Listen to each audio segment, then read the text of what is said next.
Magandang araw sa inyong lahat mga kababayan. Ngayong araw nga ng linggo, update naman tayo dito sa MRT7 North Avenue Station.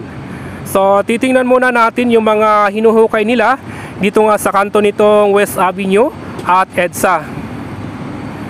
So dito mga kababayan ay makikita pa rin natin yung board pile na ginamit nila sa paghuhukay kahapon. At doon naman sa dulo, makikita naman natin yung isang lifting crane. Pansamantala muna nilang tinakpan yung butas dito sa kanto nitong West Avenue for safety na rin. Nandito naman tayo ngayon sa kabaan nitong West Avenue. Titingnan nga natin dito yung mga naibaon na nilang mga rebar sa gitna naman itong kalsada. So mula dito sa ating kinaroroonan hanggang doon sa dulo na yung mga naibabaon nilang mga rebar. Medyo marami-rami na yung mga rebar na naibabaon nila sa gitna nitong kalsada mga kababayan.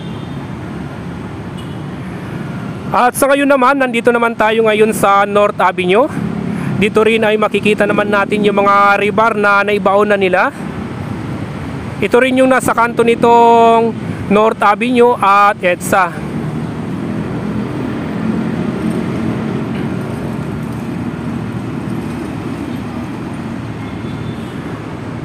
Sa ngayon naman, nandito naman tayo sa tapat nitong North Avenue.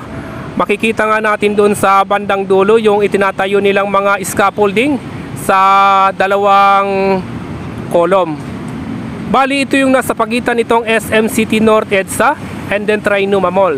Yung Trinoma Mall na nandyan sa ating kanan, tapos yung SM City North EDSA nandyan naman sa ating kaliwa. Ito namang gitna nitong North Avenue ay makikita naman natin na napakarami ng kolom na itinatayo dito. So titingnan naman natin itong nasa gilid nitong SM City North EDSA.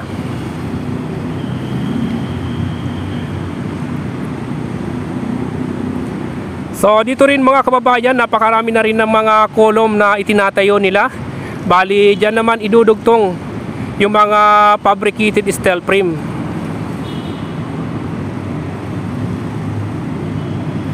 At doon naman sa bandang dulo, makikita naman natin yung MRT7 North Avenue Station. At sa gitna naman itong North Avenue, ayan mga kababayan, napakaraming mga kolom na yan na kasalukuyan pa rin itinatayo nila. Alright, magpapalipad naman tayo ng drone para makita naman natin yung mga aerial shot.